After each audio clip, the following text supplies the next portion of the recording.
मात्र 4 ते 5,000 मतदार एका मतदारसंघात वाढत होते। विधानसभा निवडणुकीपूर्वी हा आकडा कैक पटीने वाढला। बघा, मला तुमच्या माध्यमातून महाराष्ट्राच्या जनतेला सांगायचंय, लोकसभेच्या वेळेला जसं यांनी फेक नरेटिव्ह सेट केलेलं, काय म्हणाले होते, मोदीजी संविधान बदलणार आहे, एससी एसटीचं आरक्षण काढून घेणार आहेत, खोटं नरेटिव्ह पसरवलं होतं।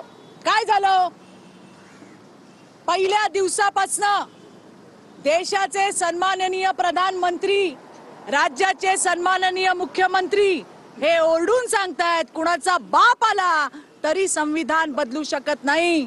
परंतु या सगळ्या महाभकास आघाडीच्या लोकांनी फेक नरेटिव्ह पसरवलं।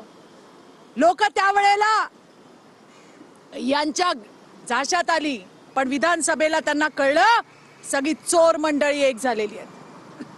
आताही ते तेच प्रयत्न करतायत, कुठेतरी खोटं नरेटिव्ह सेट करायचा प्रयत्न करतायत। पण महाराष्ट्राची जनता सुज्ञ आहे आणि त्यामुळे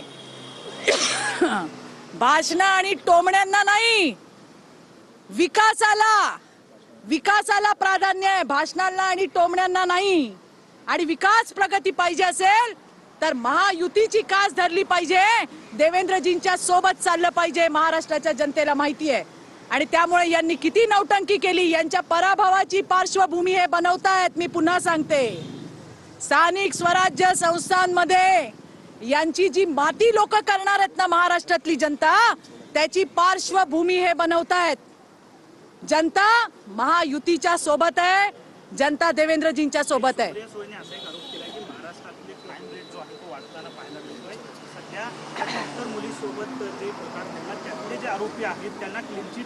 मोठ्या ताईंनी तर क्राईम रेट बद्दल बोलूच नाही, राज्याच्या नाही, बारामतीच्या मोठ्या ताई तुमच्या वेळेच्या क्राईम रेट बद्दल बोलेन तर दिवस कमी पडेल। तुम्ही सांगा, त्या ठिकाणी यायला चित्रवाग तयार आहे। मी सांगते तुम्हाला, तुमच्या काळातल्या क्राईमची उजळणी करून देते।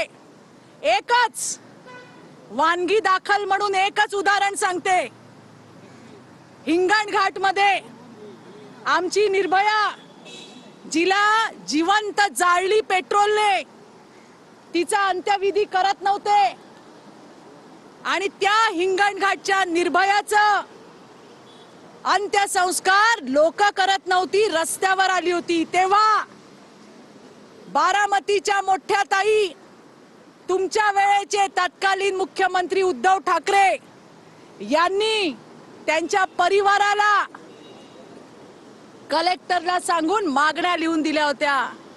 अहो, एवढे निर्लज्ज आहेत, एवढे निर्डावलेले आहेत, त्या मागण्या सुद्धा पूर्ण केल्या नाही यांच्या सरकारने। 1.5 वर्ष त्याच्यानंतर सरकार होतं। बारामतीच्या मोठ्या ताई कुठे गेला होता तेव्हा?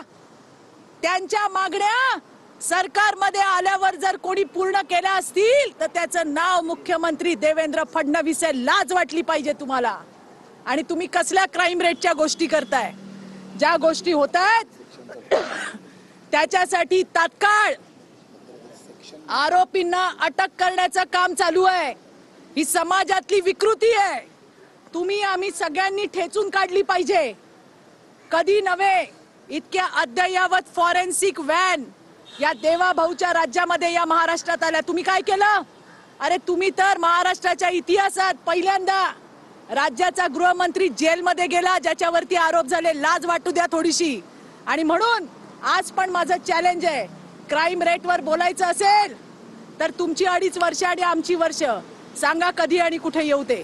म्हणून गमजा मारायचं काम सोडा आणि जे काम करतोय अतिशय चांगल्या पद्धतीने काम होतंय। कुठलीही घटना असू दे, कोणीही असू दे, कुणालाही पाठीशी न घालण्याची देवाभाऊंची भूमिका आहे। आणि याच्यामध्ये कुठली पण केस असू दे, घेऊन जातील, इंटरव्ह्यू देतील आणि